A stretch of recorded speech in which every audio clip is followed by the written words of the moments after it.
ہمدان کو ہوٹل میں کام کرتے ہوئے 2 ماہ گزر چکے تھے۔ اس کی تنخواہ اچھی تھی اور جو ٹپس اور بونس وغیرہ تھا وہ اپنے کام سے بے حد مطمئن تھا۔ ان 2 ماہ میں وہ کام کو بہت اچھے سے سمجھ چکا تھا اور انگلش بھی کافی حد تک بولنا شروع ہو گیا تھا۔ اس عرصے میں ہمدان نے ایک بات اور نوٹ کی تھی، وہ یہ کہ ہوٹل کی آنر جب بھی ہوٹل آتی اس کو بہت غور سے دیکھتی رہتی۔ گھر بھی بات ہوتی تھی، سب بہت اچھے سے چل رہا تھا، وہ اپنی زندگی سے مطمئن ہو گیا تھا، لیکن وہ نہیں جانتا تھا کہ یہ سکون صرف چند دن کے لیے تھا۔ معمول کے مطابق اس دن بھی ہمدان ہوٹل پہنچا تو اسے غیر معمولی ہلچل کا احساس ہوا۔ بعد میں معلوم ہوا کہ ہوٹل کی آنر آ رہی ہیں۔ ہمیشہ ایسا ہی ہوتا تھا، جب بھی آتی تھی اسی طرح ہلچل مچ جاتی تھی۔ ہمدان کندھے اچکا کر چلا گیا اور اپنا کام کرنا شروع کیا۔ وہ اپنے کام میں مصروف تھا جب تقریباً 1 گھنٹے بعد اس کو ایک ورکر نے اطلاع دی کہ میڈم اسے اپنے آفس میں بلا رہی ہیں۔ ہمدان ٹھٹک گیا، کیونکہ میڈم جب بھی آتی تھیں ہمیشہ مینیجر سے ہی بات کرتی تھیں، اور ویسے بھی اتنے بڑے ہوٹل میں کوئی ایک ورکر تو تھا نہیں کہ وہ سب کی طرف دھیان دیتی۔ تو اب ہمدان کو اسپیشل اپنے آفس میں بلانا اسے حیران کرنے پر مجبور کر گیا۔ اس کو یہی ڈر تھا کہ کہیں اسے کام سے نہ نکال دیا جائے۔ وہ اللہ کا نام لیتا ہوا آفس کی طرف چل پڑا۔ اس نے آفس کا دروازہ نوک کیا اور اجازت ملنے پر اندر داخل ہو گیا۔ آئیں آئیں مسٹر ہمدان، بیٹھیے، میڈم نے سامنے پڑی کرسی کی طرف اشارہ کرتے ہوئے کہا اور خود لیپ ٹاپ بند کر کے سائڈ پر رکھا اور ایک فائل پکڑ کر سامنے رکھی۔ میڈم آپ نے بلایا تھا؟ ہمدان نے ڈرتے ہوئے پوچھا۔ جی میں نے آپ کو بلایا تھا۔ تو ہم فالتو باتوں کو چھوڑ کر ٹو دی پوائنٹ بات کرتے ہیں۔ ہمدان مصطفیٰ پاکستان کے شہر لاہور کے گاؤں کے رہنے والے ہیں۔ 4 بہنیں اور ایک چھوٹا بھائی ہے۔ باپ معذور ہے اور علاج کے لیے پیسے نہیں تھے جو کمانے کے لیے آپ یہاں پر کام کر رہے ہیں۔ میڈم نے فائل سے دیکھتے ہوئے اسے سب بتایا۔ آپ سب کیسے جانتی ہیں اور ان سب باتوں کو بتانے کا مطلب کیا ہے؟ ہمدان بالکل حیران بیٹھا تھا، کیونکہ یہاں پر جنید کے علاوہ کوئی بھی اس کے بارے میں نہیں جانتا تھا۔ مسٹر ہمدان آپ کو کیا لگتا ہے آپ میرے ہوٹل میں کام کرتے ہیں اور مجھے آپ کے بارے میں کچھ بھی پتہ نہیں ہوگا؟ وہ رکی، پھر بولی، اور رہی بات مطلب کی، تو میرے پاس آپ کے لیے ایک آفر ہے، منظور ہو تو بتائیے۔ کیسی آفر؟ ہمدان نے پوچھا۔ میں آپ کو اتنی رقم دوں گی کہ اس سے آپ اپنے دوست کا قرضہ اتار سکتے ہیں، اپنے والد کا علاج کروا سکتے ہیں، اور تو اور آپ کی فیملی ایک ویل سوسائٹی میں موو کر جائے گی اور آپ کے بھائی بہنوں کا مستقبل بھی سنور جائے گا، لیکن اس کے بدلے میں آپ کو… اس کے بعد میڈم نے جو کہا وہ سن کر ہمدان اس کو حیران کن نگاہوں سے دیکھ رہا تھا۔ داؤد کی حالت… سین چینج ہوتا ہے۔ داؤد کی حالت اب بہت پہلے سے بہتر تھی۔ وہ ڈاکٹر کی امید سے زیادہ جلدی ریکور کر رہا تھا۔ 2 ہفتے اس کو ہسپتال میں ہی رکھا گیا تھا اور آج اس کو ڈسچارج ملنا تھا۔ ان 2 ہفتوں میں سمروز اس سے روزانہ ملنے آتا تھا۔ وہ داؤد سے اس کی حالت کی وجہ پوچھنا چاہتا تھا، لیکن پھر کچھ سوچ سمجھ کر خاموش ہی رہتا۔ سمروز میں تمہارا شکریہ کیسے ادا کروں مجھے سمجھ نہیں آ رہا، بلکہ شکریہ تو بہت چھوٹا لفظ ہے اس سب کے لیے جو تم نے میرے لیے کیا۔ اگر تم مجھے ہاسپٹل میں لے کر نہیں آتے تو میں آج زندہ بھی نہیں ہوتا۔ تمہارا بہت بڑا احسان ہے مجھ پر، لیکن اگر تمہیں کبھی بھی میری مدد کی ضرورت محسوس ہو تو پھر بلا جھجک تم مجھے کہنا۔ تمہاری مدد کر کے مجھے بہت خوشی ہوگی، اور تمہاری مدد کے لیے جب تم مجھے بلاؤ گے تو میں ہمیشہ آؤں گا۔ ہاسپٹل سے ڈسچارج لے کر وہ دونوں باہر کھڑے تھے جب داؤد نے کہنا شروع کیا۔ کوئی بات نہیں، تمہارا ایکسیڈنٹ بھی تو میری گاڑی سے ہی ہوا تھا نا، تو تمہیں ہاسپٹل لانا میری ذمہ داری تھی، اور ہاں جب مجھے لگے گا کہ مجھے تمہاری مدد کی ضرورت ہے تو میں تمہیں ضرور بلاؤں گا۔ ابھی گھر کیسے جاؤ گے؟ سمروز نے اسے جواب دینے کے ساتھ سوال کیا۔ پتہ نہیں، سوچ رہا ہوں، داؤد نے جواباً کہا۔ تم مجھے ایڈریس بتاؤ، میں تمہیں ڈراپ کر دیتا ہوں۔ ایسے کیسے جاؤ گے؟ نہ تمہارے پاس تمہارے ڈاکومنٹس ہیں اور نہ ہی ٹیکسی کو پے کرنے کے لیے اماؤنٹ ہے، سمروز نے کہا تو داؤد سوچ میں پڑ گیا، پھر اسبات میں سر ہلاتے ہوئے اس کے ساتھ گاڑی میں بیٹھ گیا۔ 4 گھنٹے کے سفر کے بعد وہ داؤد کے بتائے ہوئے ایڈریس پر موجود تھے۔ داؤد نے سمروز کو بھی ساتھ چلنے کی آفر کی تو وہ بھی اس کے ساتھ گاڑی سے باہر نکل آیا۔ داؤد نے ڈور بیل بجائی تو ایک آدمی نے کچھ دیر بعد گیٹ کھولا۔ کس سے ملنا ہے آپ دونوں کو؟ وہ آدمی سوالی نظروں سے ان دونوں کو دیکھنے لگا۔ یہ میرا گھر ہے اور تم کون ہو؟ کیا کر رہے ہو یہاں پر؟ داؤد نے حیران ہوتے ہوئے اس سے پوچھا۔ میں یہاں گھر کی دیکھ بھال کرتا ہوں، گھر کے مالکان یہاں سے شفٹ کر چکے ہیں۔ سوری سر، میں آپ کو ایسے اندر داخل ہونے کی اجازت نہیں دے سکتا، اس آدمی نے بتایا تو داؤد ششدر رہ گیا۔ کہاں شفٹ ہوئے ہیں، کوئی آئیڈیا ہے؟ داؤد کی بجائے سمروز نے پوچھا۔ سوری سر، میں یہ نہیں جانتا، مجھے 2 سال پہلے ہی یہ جاب ملی ہے، میرا ان سے کوئی رابطہ نہیں، مجھے بس اس گھر کی حفاظت کے لیے رکھا گیا ہے، لیکن ہاں سال میں 1 دفعہ سر یہاں پر چکر ضرور لگاتے ہیں۔ وہ آدمی شاید سمروز کی پرسنالٹی سے متاثر ہوا تھا، اس لیے سب بتا رہا تھا۔ اوکے، تم یہ کارڈ رکھو، وہ جب بھی آئیں تم اس نمبر پر کال کر کے ہمیں بتانا۔ ویسے کچھ اندازہ ہے کب آئیں گے؟ سمروز نے اسے کارڈ تھماتے ہوئے پوچھا تو اسے نفی میں سر ہلا دیا۔ سمروز نے داؤد کو دیکھا جو بت بنا کھڑا تھا۔ سمروز نے اسے کھینچ کر گاڑی میں لا کر بٹھایا اور خود ڈرائیونگ سیٹ پر بیٹھ گیا۔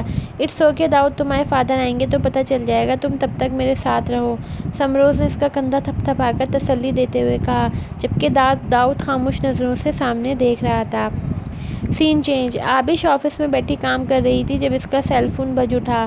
ہیلو، اسے نظریں لیپ ٹاپ پر جمائے بنا دیکھے کال ریسیو کی۔ وعلیکم السلام بابا، میں ٹھیک ہوں، آپ کیسے ہیں اور ماما کیسی ہیں؟ دوسری طرف سے مسٹر رندھاوا کی آواز سن کر وہ کرسی سے ٹیک لگا کر آرام سے بیٹھ گئی۔ سب ٹھیک ہے یہاں پر، بس برڈن بڑھ گیا ہے، خیر آپ بتائیں کیسا چل رہا ہے سب وہاں پر؟ اپنی بات کہہ کر وہ دوسری طرف کی بات سننے لگی۔ ہاں بابا فکر نہیں کریں، اب ایسا بھی برڈن نہیں ہے کہ آپ کے آفس کا راؤنڈ ہی نہ لگا سکوں، میں چلی جاؤں گی، آپ بس جلدی سے کام نمٹا کر واپس آ جائیں۔ وہ خاموش ہوئی، دوسری طرف کی بات سننے لگی۔ اوکے، اللہ حافظ، ماما کو سلام کہہ دیجیے گا۔ موبائل بند کر کے ٹیبل پر رکھا اور پھر سے لیپ ٹاپ کی طرف متوجہ ہو گئی۔ وہ کام مکمل کر کے کھڑی ہوئی اور باہر کی طرف چل پڑی۔ لفٹ کی طرف جاتے ہوئے مینیجر سے ملاقات ہو گئی جو شاید اس کے آفس سے ہی آ رہا تھا۔ یس مسٹر ہیری، مسٹر مائیکل کے مینیجر سے بات ہو گئی آپ کی؟ اس نے رک کر مینیجر سے پوچھا۔ یس میم، میری بات ہو گئی ہے، انہوں نے ڈیٹیلز سینڈ کر دی ہیں پارٹی کی تھیم کے حوالے سے۔ وہ چلتے ہوئے اب لفٹ میں انٹر ہو گئی تھی اور مینیجر اسے چلتے ہوئے تفصیلات بتا رہا تھا۔ اوکے گڈ، آرگنائزر سے بات ہو گئی؟ اس نے پوچھا۔ یس میم، سب ہو گیا ہے۔ گڈ مسٹر ہیری، کسی قسم کی کوئی غلطی نہیں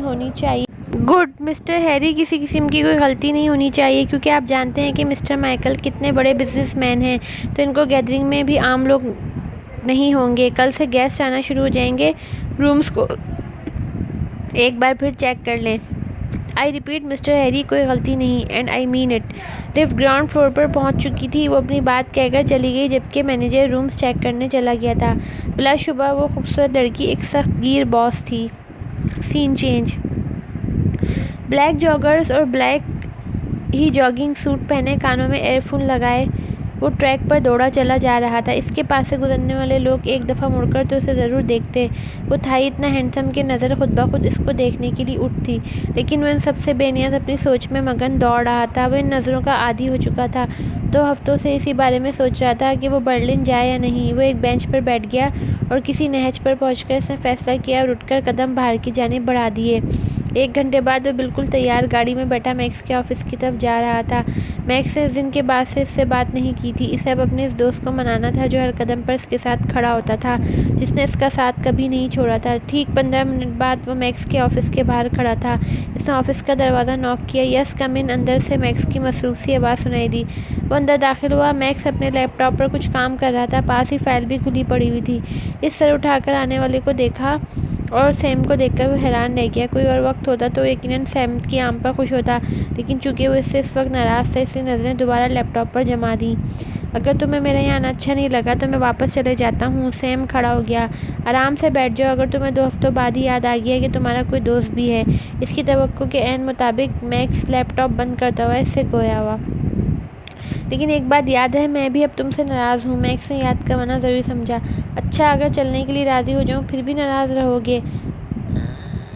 سیم نے بالآخر اپنا فیصلہ سنایا۔ اس کی بات سن کر پہلے تو وہ خاموش رہا، لیکن جب سمجھ آیا تو اس نے حیرانی سے سیم کی طرف دیکھا، پھر ایک دم جوش سے اٹھ کر اس کی طرف آیا۔ او مائی گاڈ، تم سچ کہہ رہے ہو؟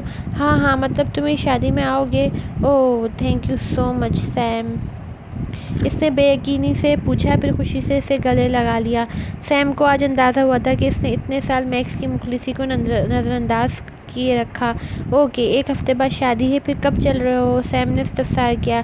جینی تو چلی گئی ہے، اس نے بتایا تھا کل سے گیسٹ آنا شروع ہو جائیں گے، میری بھی کل ہی کی فلائٹ ہے، شاپنگ بھی ادھر ہی کرنی ہے۔ اب تم بتاؤ تمہارا کیا پلان ہے؟ میکس نے تفصیل سے بتانے کے بعد اس سے پوچھا۔ کل تو بالکل بھی نہیں چل سکتا، میری بہت امپورٹنٹ میٹنگ ہے۔ ہاں پرسوں چل سکتا ہوں، تب تک آفس کے باقی کام بھی دیکھ لوں گا۔ سیم نے بتا دیا۔ ٹھیک ہے، پھر ایسا کرتے ہیں کہ میں بھی اپنی پرسوں کی فلائٹ کروا لیتا ہوں، تمہاری بھی بک کروا لیتا ہوں، میکس نے کچھ سوچ کر کہا۔ بہتر رہے گا۔ اوکے، میں چلتا ہوں، آفس لیٹ ہو رہا ہے، پرسوں ایئرپورٹ پر ملیں گے، سیم کھڑا ہوتے ہوئے بولا۔ سیم اور میکس کے آفس تقریباً 10 منٹ کی ڈرائیو پر تھے، اس لیے ٹھیک 10 منٹ بعد وہ اپنے آفس میں موجود تھا۔ جب کوئی چیز یا جگہ میں ہانٹ کرنی ہے تو ہم اس سے دور بھاگتے ہیں، جیسا کہ اگر کوئی اندھیرے سے ڈرتا ہے تو اس سے دور ہو جاتا ہے، لیکن ہمیں اس سے بھاگنا نہیں چاہیے بلکہ اس ڈر کی آنکھوں میں آنکھیں ڈال کر مقابلہ کرنا چاہیے۔ ایک ہی بار اس کی سختی کو سہ لینا چاہیے تاکہ باقی ساری زندگی وہ ہمیں تنگ نہ کر سکے۔ سیم بھی یہی کرنے جا رہا تھا۔ وہ بھی بہت بھاگا تھا اس شہر سے، اس سے جڑے ماضی سے، لیکن وہ ماضی سے آج بھی تنگ کرتا تھا۔ وہ اس شہر سے جڑی بری یادوں سے چھٹکارا حاصل۔ تو ویورز، آج کے لیے اتنا ہی۔ کل پھر ملوں گی ایک نئی قسط کے ساتھ، تب تک کے لیے اللہ حافظ۔ کہانی پسند آ رہی ہو تو چینل کو سبسکرائب کر دیں اور ویڈیو کو لائک کر دیں۔ جزاک